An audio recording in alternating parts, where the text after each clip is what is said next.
Oh my goodness. Look at that great focus. Only one Ultralisk made it out. In the midst of this battle, the Terran player sees all of this, and he, oh my goodness, that is a lot of popping. But the thing is these Marines, they're gonna die, but they're also gonna be easily replaced. And Ultra's not so easily replaced. Baneling's actually relatively expensive.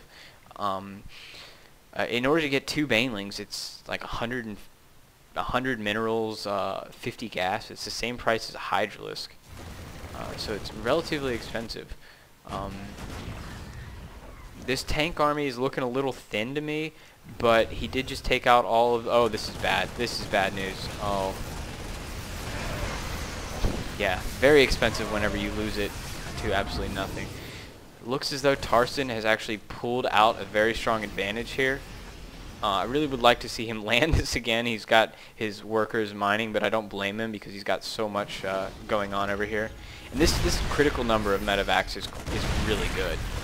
When you can stim just like permanently almost and deal with any kind of attack with Banelings or Ultralisk, where you can stim away and keep stimming because you have so many units or so many medevacs healing. That is so important. A lot of players that actually think this isn't enough medevacs and that you need like 20 medevacs to your 100 food army of Marine Marauder.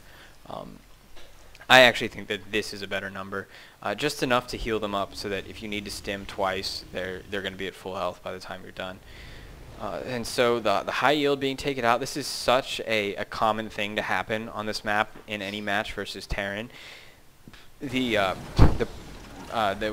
game goes really in Zerg's favor when he's doing this, and then as soon as he tries to take this base, the tanks being planted here or just being brought up slowly here and controlling this watchtower just makes it so hard to take this. This choke right here is kind of small for endgame Zerg armies compared to endgame Terran armies, and it allows the Terran to just harass so well. And I mean, this map, everything in this map is pointing towards this base right here, no matter what base you're at, and so the game really kind of hinges on whether or not the Zerg can adequately manage this space in here and here. And as you can see right now, Dimaga's having trouble with it, and I think the only reason he's really still in this game is because A, he went for such a strong build of the Zergling, Baneling, Ultralisk, and B, he's been on more bases this whole game. And as the Terran catches up, and slowly catches up, he's really muling hard on this one base he's on. So his macro isn't failing all that bad, but as you can see, I mean, he's not really building anything right now. He doesn't have that much money. So, I mean, what you can take out of this is that the Zerg is always going to hit a wall on this map, and you can see he's transferring more workers from all these bases that are getting mined out. But right now, his income, as you can see, is just way over the Terran player, although he just got this base mining, and he's got a bunch of mules down, so I'm not really too sure. But I mean, it's funny to see actually how close their income is. I mean, I think we've seen twice. The first time was up here with the Ultralists moving in, and there were literally like 35 SCVs that came in and attacked. And then down here, the same thing happened whenever the Zerg player was almost moving into the base here. It was just it was ridiculous the number of SCVs he lost. And if we can compare the units here, we have 50 drones to 20 SCVs. And you saw earlier the income, look at the income mineral-wise, is actually not that far behind. He is behind, and his big discrepancy right now is gas. He has 400 gas banked, and he's really almost exclusively going Marines right now. As you can see, he's got a very large force of Marines about to drop in on the main, but Dimaga is not having any of that. He's got his Banelings and his Infestors ready, and so I'd say the favor of the game has swung back towards Dimaga right now, just because he's only on one base. But it's just so ridiculous. He's on one base, not even a high yield, compared to, wow, this is a big drop. I don't really know if I like this all that much, because these units are all just going to die. I'm expecting to see a GG after this, but oh my goodness. Those Banelings are just like going one at a time. Yeah. I'm just going to sit here and just think about what just happened right there. No, really, I don't think that was a good play. I really think a better play would have been to move these tanks up to this position right here and just keep your Marines on the high ground, and then back them up whenever you get attacked, and Just continually shell this expansion. Shell this expansion while simultaneously putting a PT here, or a PF, sorry, Planetary Fortress, and put tanks here. Even build E-bays. Like, I've seen some really long TvZ games where the Terran player was just like, you know what, I'm gonna throw down 6 E-bays from here to here, and you can't get in, and it's so effective.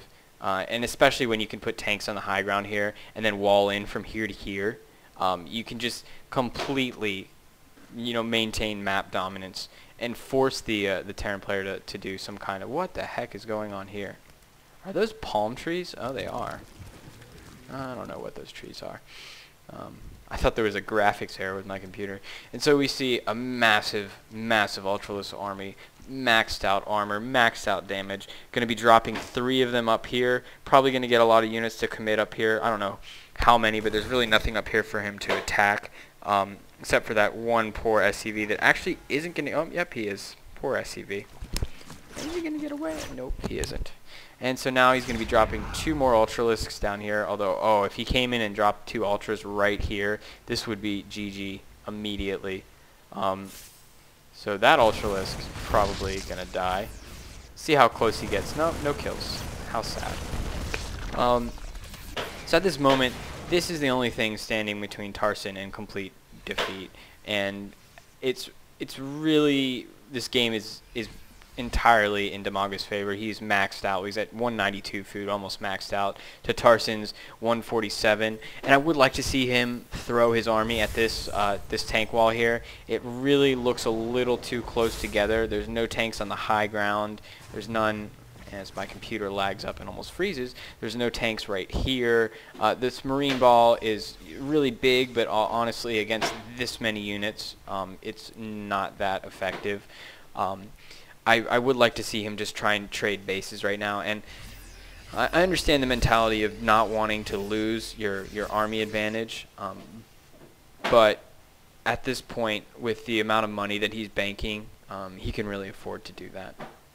So there's a little bit too much passivity, and wow, there are a lot of tanks here. I did not realize he has. Let's see how many tanks he has. He has 16 tanks. This is ridiculous. What he needs to do is maybe start piggybacking them up to here, and I don't know. The Zerg is taking this base now. Very passive game for what has happened. All of a sudden, this game just kind of slowed down, trying to build that missile turret before that Ultralisk can drop in. These players are both just feeling each other out. The game has been very close to finish a couple times. It wasn't as exciting as I hoped it would be. I did see that it was a very long game, so I thought that it might have been a very good back and forth. And it was that early on, and oh, here come the Broodlords. And the greatest thing about Broodlords, whenever you have gone Zergling Ultralisk, is that when your Broodlords pop out, they are in fact 3/3 upgraded, which means they do 7 damage a hit, and they have 3 armor. And I don't know about you, but Broodlings with 3 armor and 7 damage just make me excited. This Ultralisk makes me excited. Look at the death animation. When Marines kill things, they just kind of like, they fade them into non-existence. So having to entertain myself because the players won't do so. But it looks as though he's going to start moving out with these Broodlords, and with only Marines to deal with them, I'm not so certain. So we can get a look at it. 3/3. That's so amazing. I'm not so certain that Terran's going to really be able to do anything about this. Oh, these tanks. These Broodlord AE is going to be so funny. Dead Marines. Dead Marines. And it looks as though the Terran is actually doing a mildly okay job of taking out these Broodlords, but he is having to sacrifice all of his Marines.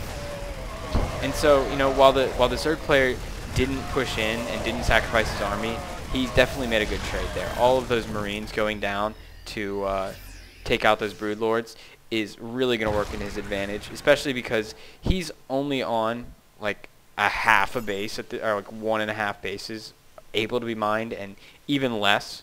You can see the income-wise, he's only down to 600 minerals a second. So replacing those Marines isn't going to work. He's really going to have a hard time doing that.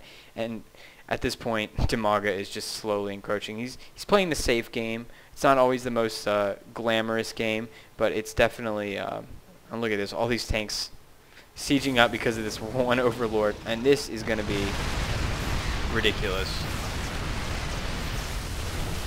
I'm speechless. Ultralisks are so good. Oh my gosh, look at the AE damage just taking all of them down. These Marines are trying desperately to micro, but you can't really micro whenever there's a wall of elephants coming at you. So Tarson GG's and leaves the game, obviously.